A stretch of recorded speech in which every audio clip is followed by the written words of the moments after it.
Welcome to another conversation in People in Fundraising. This podcast features interviews with nonprofit professionals who discuss their career journeys, lessons learned, and enthusiasm for working in fundraising.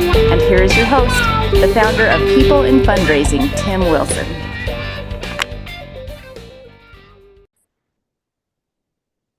Hello, everyone, and welcome to another episode in the People in Fundraising podcast series, which is almost 3 years old now. It is Monday, November 4th, 2024. And today I am just so professionally and personally excited to welcome my guest, Anne McNary, to our program. Anne has known me literally since day one of my career and has been professionally and personally just a very kind, generous supporter of all of my good and idiotic pursuits in life. Everyone needs a Anne in their corner, and I'm very grateful that you've been in mine. So welcome, Anne. Thank you so much, Tim. That's so great. So Yeah. I'm Anne McNary. I am Assistant Dean of Development at the DeMoore McKim School of Business at Northeastern University. Wonderful.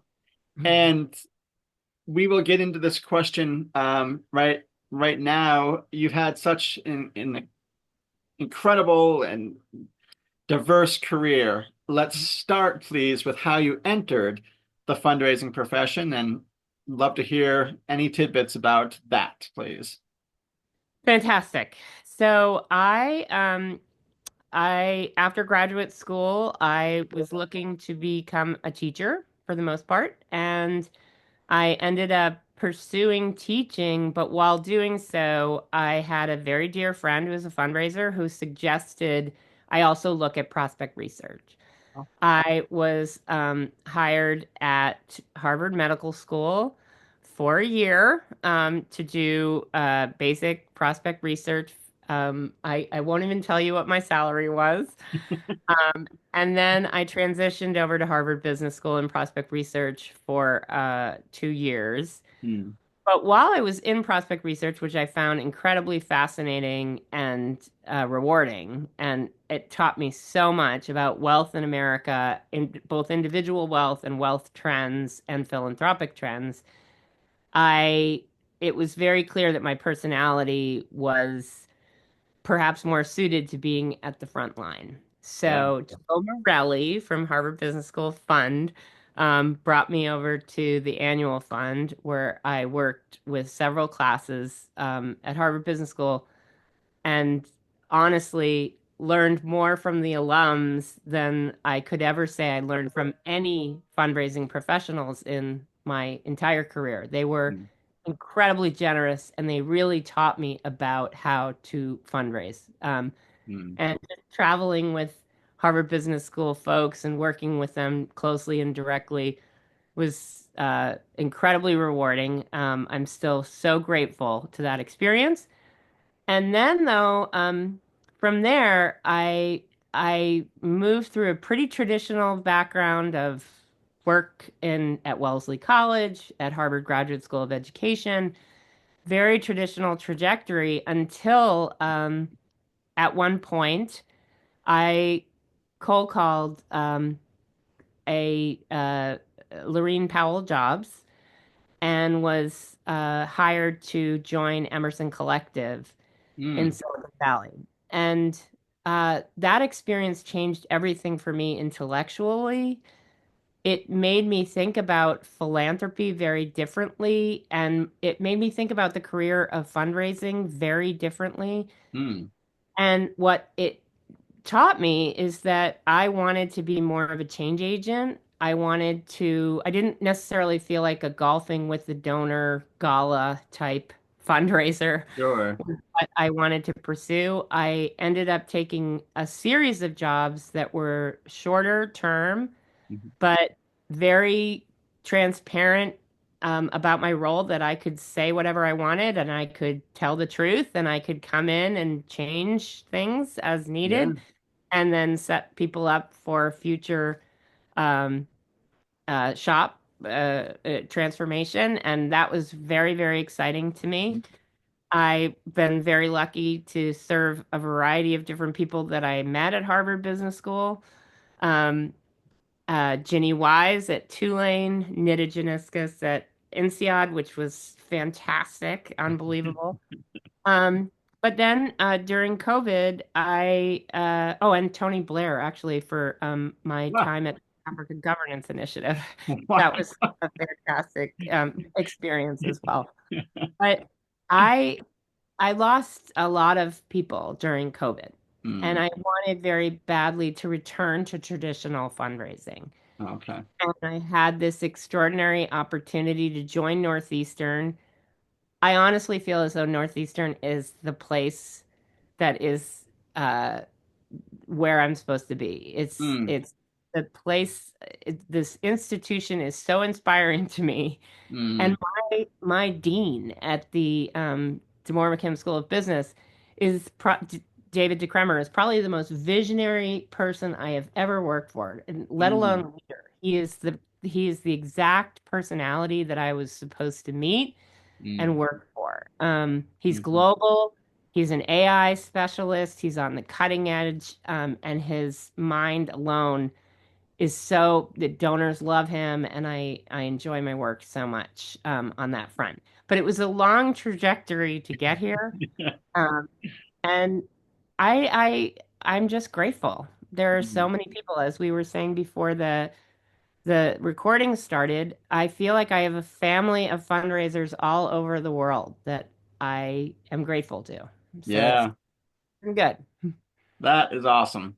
So great. And I remember when because I worked with prospect research with you and you made it fun. I remember like just some anecdotes like I mean I was 25 and I knew nothing and I remember one day you called me. This is in the fall of 2000. You called my office and you affected a British accent and you wanted to make a donation and I got all flustered and I ran to Val Roberts and I'm like, this is our boss. And I'm like, there's a woman calling from England who wants to make a donation. What do I do? You have to keep it light. You got to keep it Totally. light. Totally. But you were the type of person. I mean, you were diligent and you were so unbelievably, you were young, but you had differentiated yourself by being super diligent, very serious. And so I felt like I had to just like, you know, take the tree a little bit. Yes. Yeah. Yeah. Well, yeah. And like it just made a good impression on me from the beginning to like find joy and find humor in the work and find your people and um later on it was clear to me like it's important to keep those connections going too. So Absolutely. and as you Absolutely. mentioned, I mean you just mentioned a former British Prime Minister, you mentioned Laureen Powell Jobs, Yes. people in the field that have been very instrumental for you. Yes. So totally. Yeah. Yeah, I think the people, they say that old adage, people give to people, but the leaders that you get exposed to and how they lead and how adaptable you are as the field has grown exponentially and there is so much need and fundraising has exploded. There are so many sub industries around fundraising now. And back in my day, prospect research was not as not anywhere near as sophisticated as it now is alone, and how that dovetails with prospect management and all sorts of different it's like an enormous sea anemone, and great leadership and adaptable leadership that understands philanthropy and the nuances of philanthropy, that leaves us open to having time to have some humor and some, you know, a little bit of leeway there, I think. Yeah. And donors know that. They see it. And I think they appreciate real human beings working with them, frankly. Totally. Totally. Yeah. Yeah. Thank you. Um, I have a follow-up here. So I really was trying to find a way to work in Seamus Heaney, the great Irish playwright and poet. Um, Or and so Well, and I'll just for our audience, you've mentioned, graduate school, you not just the science of fundraising, but you're also a very creative person with writing and poetry and things like that. So I wanted to find a way with this quote from Seamus Heaney in his book, Stepping Stones. He remarked, quote, "If you have the words, there's always a chance that you'll find the way." And so in thinking on your nonprofit career, Julianne, and coupled with, again, your academic and creative backgrounds, how does Seamus Heaney's quote resonate with the journey you have had, please? It resonates a great deal, and in ways that I hope will be meaningful to everyone. Honestly, our job is to translate impact. I found this on the web. Oops. Translate impact. That's my Siri watch. Translate impact that we're having in the field often into proposals and into verbal communication with our donors. Yeah. And that is an immeasurably impossible thing, really. I mean, when you think about even what I've learned about education at Northeastern, we work in experiential education. So the kids that are out in our co-ops are in real jobs. They're not in internships. They're actually in the field on the payroll. Extraordinary, very different experience than anything I ever learned about in my own graduate level experiences. But philanthropy, experiential philanthropy, is a phrase that for me, this quote kind of forces me to think about very carefully because how do you, when you can say whatever you want about a scholarship and you can have the student write a thank you note, but how you translate for the donor that true impact that they are having when they fund a scholarship is really up to you and your vocabulary and your ability and your willingness to go as deep as you can and not be boilerplate and whatnot. Yeah. For me, it's also about how you study that donor and what kind of what kind of rhetoric and what kind of positioning and what kind of vocabulary you need to use that's going to impact a donor in Yeah. an interesting way. Yeah. I do this spiel, everybody gets mad at me, but it's an Aristotelian rhetoric, triangle, ethos, pathos, logos. And I think about that all the time with donors. Are they an ethos-driven donor? Are they a pathos-driven donor? And also what the donor, the actual gift is all about, and how Mhm. can I package that in an interesting way? That ethos, pathos, I remember, I Yeah. believe that when you were transitioning out of prospect research in Teele Hall into frontline, correct me if I got some of the details wrong, but I think you did a whole training for all the frontline and maybe even everyone in the building Yes, on ethos in that pyramid. Do I I have that did. right? Yeah. Well, even worse, they made several of the Harvard Business School fundraisers come and pitch to me. I was supposed to be a prospect, Oh, yeah. and they had a video camera over my shoulder videoing the poor fundraisers in question as they pitched to me. I can't believe they did this, Yeah. but it was fascinating. It was, Yes. I remember that, and there was a fundraiser, John McKee, who yes. he had like this, it was a nice pun, and you guys were talking about, donating stock, and either you or John said, well, gifts of stock are always appreciated, like appreciated stock. That was John. That was Okay. John. He was definitely a funster. He also talked about grooming the squirrels on the incredibly luxurious Harvard Business School campus. Yeah. Yeah. Yeah. It was fantastic. It was, Oh, well, thank you for yeah, for how that resonates with you. I want to pivot, Julianne, kind of this, all-encompassing question here, and then you have two questions that you suggested we cover as well towards the end of our time here. So the third one is that you have had such an extensive career in private higher education, consulting, community enrichment, healthcare, and global health, independent schools. Yeah. When you left Prospect Research in 2003, Yes. could you have envisioned, creating such a robust and fascinating sort of second act in a way? And um, you know, I guess when you mentioned you felt like your personality was more suited to frontline, I'd also like to hear, is that something that you recognized, or did someone else help you recognize it and draw you out, or was it just all sort of self-propelled? No, I think it was also I definitely knew that I would be comfortable in the field, rather than behind the field, so to speak. Yeah.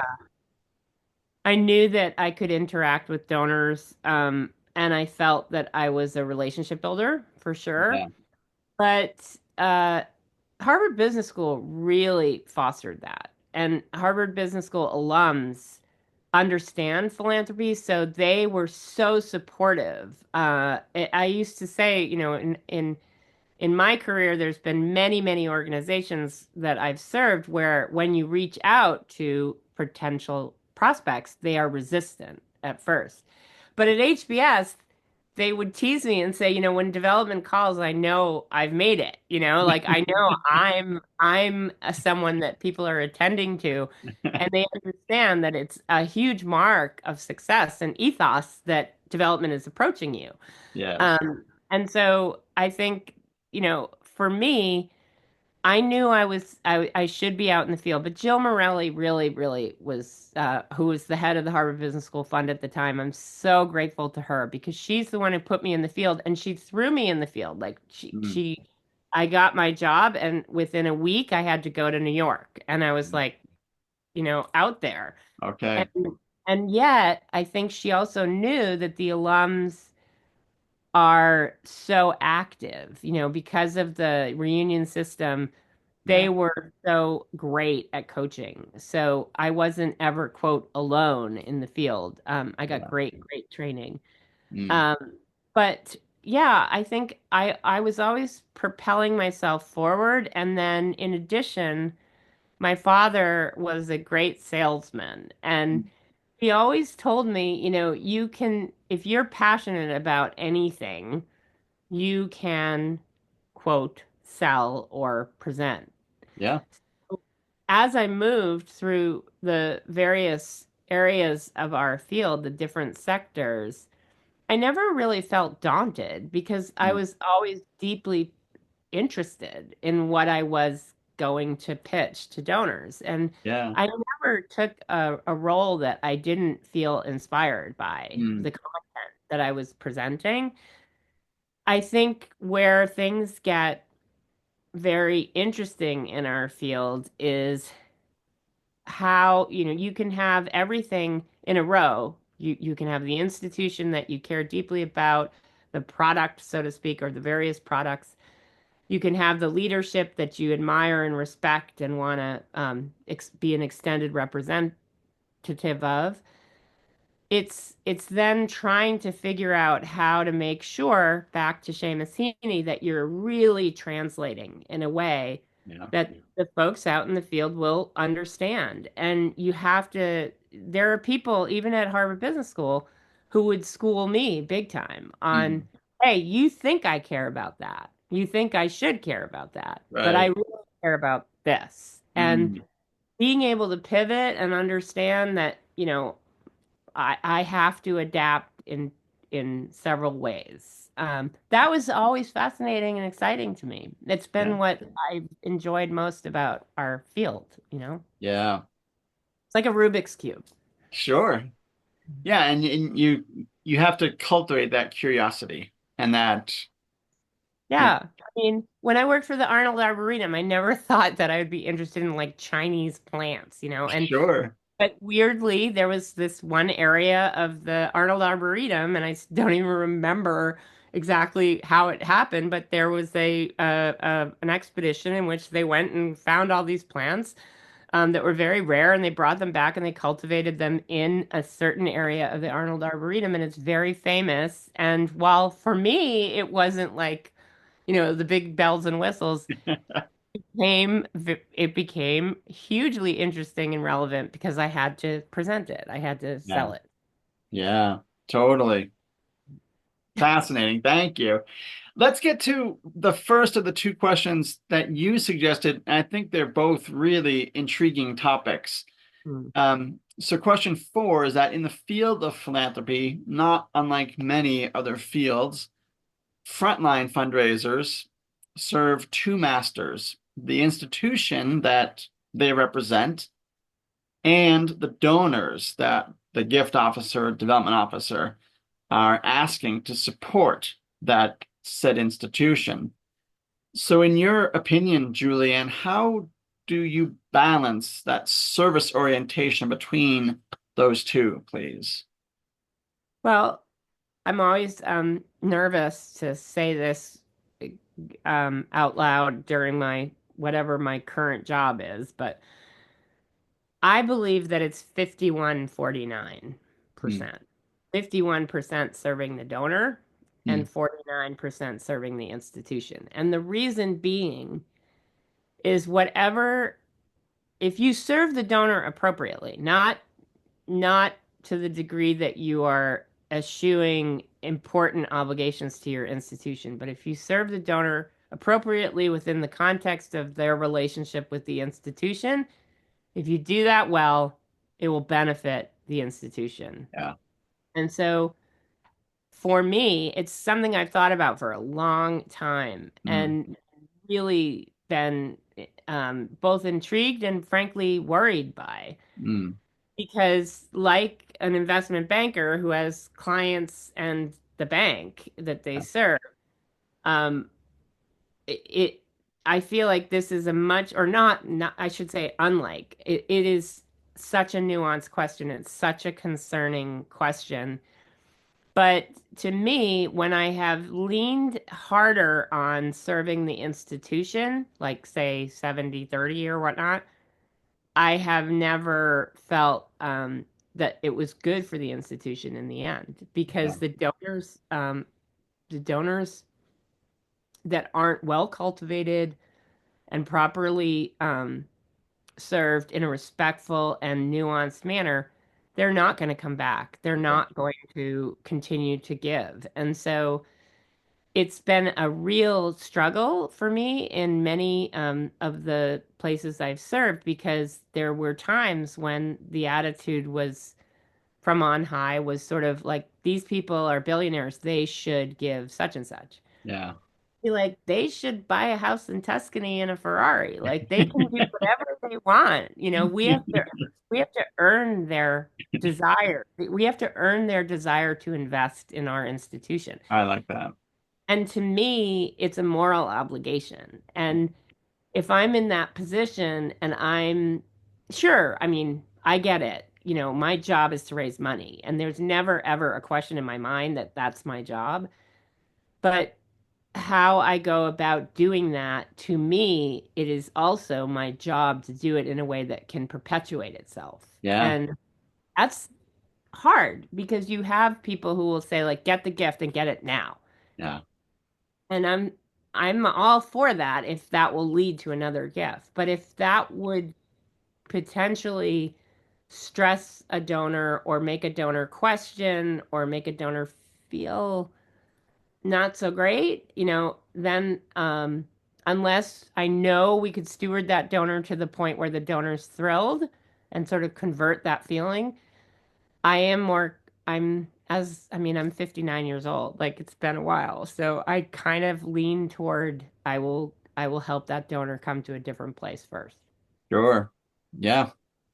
It's it's honestly though, to me, I meet a lot of young fundraisers and there's definitely an ATM mentality Oh, of like, let's just go, go, go, go. right. I I want to say to them, like, I always try to switch the dial, so to speak, and I'll say, like, hey, why don't you think about a tenth of your income right now? Yeah. Imagine what it would take to give that away. Yeah. And for me, I'm sorry, but even at my age and I give to many philanthropic causes, but for me to give that level of a gift, Yeah. it would be hard for me, and it would take a lot for me. And Yeah. I understand people who are much wealthier, you think it's a less of a pain point, but there are other pain points that they're juggling as well. So, Totally. yeah, Did you come up with that 51-40, 9. you know, as you entered the field of frontline yourself, and given that um, you know, you were more seasoned in your career writ large than a junior person who's been 2 years out of college, for example, Yeah. and annual fund. Like, do you think that maybe the seasoning you had in your career made you able to assess donors in a different way, um, because you just had a stronger worldview and more experience? I don't honestly know, Tim, and I'm fearful that I fear that someone awesome shared that statistic with me and I absorbed it. I Okay. wonder if Howard Stevenson or one Oh, of the amazing minds that I got to be exposed to, particularly at Harvard Business School, I want to say that someone made me think that way in some way, shape, or form early in my career. But once it was solidified that the 51-49% little algorithm for me worked really well. But definitely I learned from smart people to think that, hey, if you set up the institution, if you serve the donor well. I mean, obviously, if a donor comes to you and says they want to make an elephant farm in the middle of campus, then no, it has to be within the context of the the relationship with the institution. You're just a conduit to building that relationship as a fundraiser. yeah. But my hope is that you serve that donor well, that will benefit the institution. So it's like a twofer, so to speak. Yeah. I Yeah. think. Great. I like that. I was just chuckling about the actual image of an elephant farm in the middle of I campus. always go to the elephant farms. Um, so the last question, and this has been such a delightful conversation, related to the above about serving two masters, managers in development work also have to consider that the duality of service, Right. which can make their own management activities more complex and multidimensional than someone may think. In your opinion, Julian, what would you suggest are the biggest challenges and opportunities one should definitely consider when managing a team of people in Right. nonprofit work? Yeah, that's an extension that's so interesting to me. And I've probably over intellectualized it, but you can reach out to my team to ask them.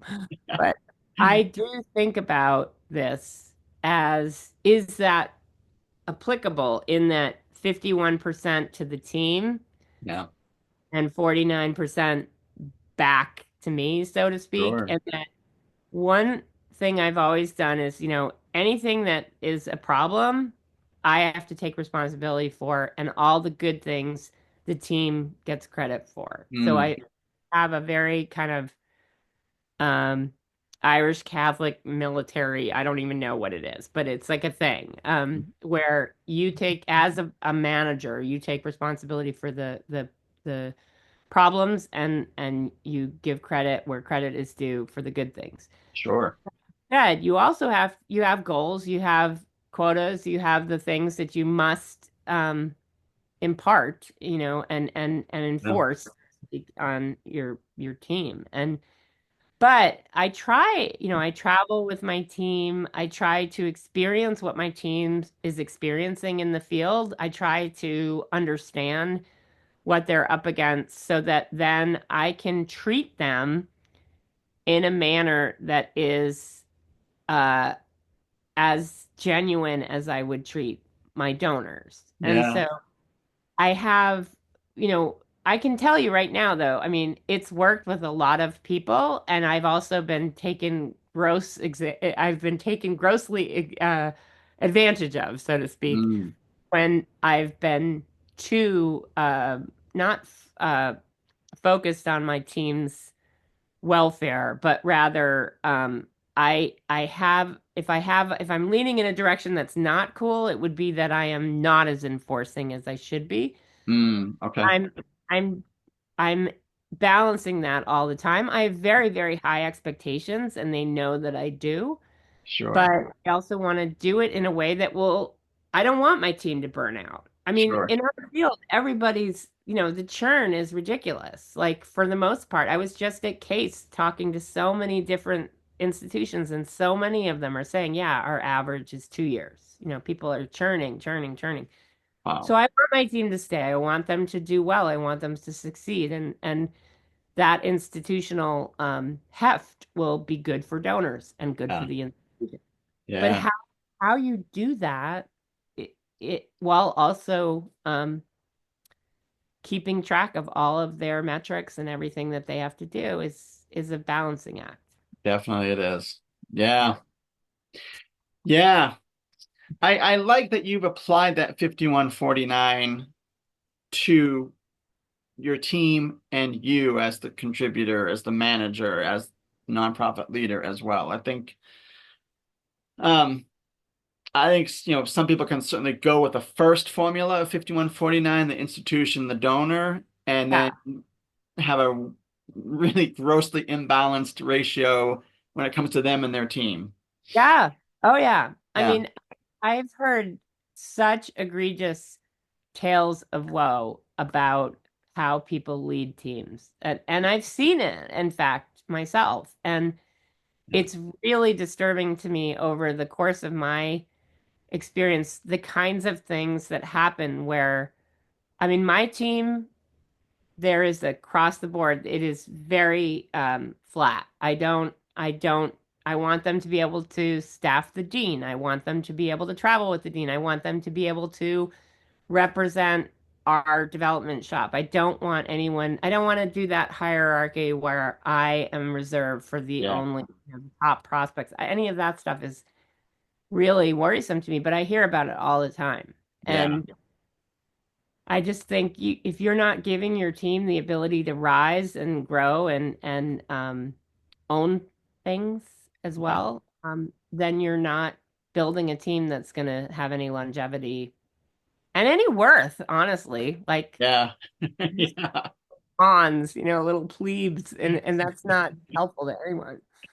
Right. No, I agree. And I feel like yeah, I don't think the formula was, quite articulated when we were working together, but I just remember, you know, fall of 2000 when I started working at Harvard Business School, like, how the hell did I luck into this job?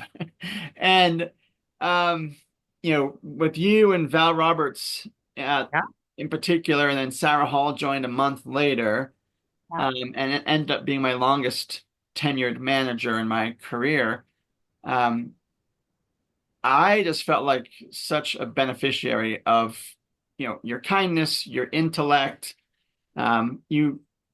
You were already doing that 5149, in our working relationship too. And it wasn't just, oh, here's a buyer request, go handle it. As you said, plebe, go handle it, plebe. It was like, let me show you how to do it. And Right. another example was, um, we were updating our database, Mm. here and there all the time because the data was bad. It was worse back then too. And I remember listening to you because you were in the office and I was at the cubicle across the way, and you'd have your door open and you just had like this great, concise script for when Mm. you would call an alum or a prospect or a donor. And it was just like, we're calling on behalf of your alma mater, Harvard Business School. We're just looking to update our records so Mm. that you can XYZ hear from us in a way that's most relevant or most applicable to you. And I thought, man, that I don't like making phone calls, but that is a great script. Right. Well, it made it less, people get threatened when they Yeah, think, oh, why, I don't want them to be in touch with me. But if you can make it worth their while so that it becomes attractive, it's very different. But I wanted you to have my job. Like I just remember when I got positioned to go to frontline, yeah, I was like, Tim should have my job, my yes. project research job.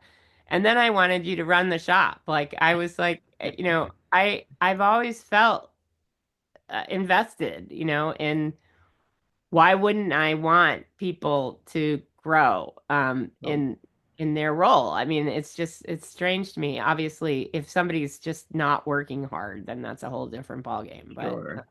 yeah. Well, I appreciate sincerely your advocacy for me. I did inherit your old office. I know, and my old phone number. I remember. That's- let's see, 617-495-6164. Oh my God, that's hilarious. Yeah, yeah, So yeah, I mean, because Val Roberts left first, and then you left a few months later, and yeah, then we had two openings on the team, and yes, I remember you wanted me to fill your position, yeah, and then Sarah Hall, who was you were the associate, Sarah was the assistant, and I was the staff assistant. yeah, So Val and you were gone. Sarah got Val's yeah, role, and then yes, I got Sarah's role, and then the great Paul Massari, we got him to yes, come from across the river and join yes, our team. So yes, yes. that's how it all. But I just I knew it then, and it's just very heartwarming to be reminded of how you've supported and advocated for me. So thank you from the bottom of my heart. Oh, Tim, Yes. thank you for being you. And this thing is so amazing. Your Thank you. podcast has been fantastic. It's actually been such a great service to our field, Thank honestly. you. Very, Thank you. very. Now Yeah, you have to write a book. what's that? Now you have to write a book. That's how this was originally going to start. It was going to be a book. So, Hey, I would still do it. well, Julianne, I know we're up at the hour mark, and I don't want to take up more of your time today, but this has been just amazing to reconnect with you and to hear you share generously about your career, how you think about the experiential philanthropy mindset, and how you have that formula for 5149 with institution donors, yourself, and your team. I think that's a great takeaway for people in our audience. So thank you so much. Thank you, Tim. And to our audience, you'll be able to find Julianne McNary's conversation on the usual channels, LinkedIn, YouTube, Spotify, and Podbean in December 2024. And thank you all for supporting this program, and we'll catch you next time.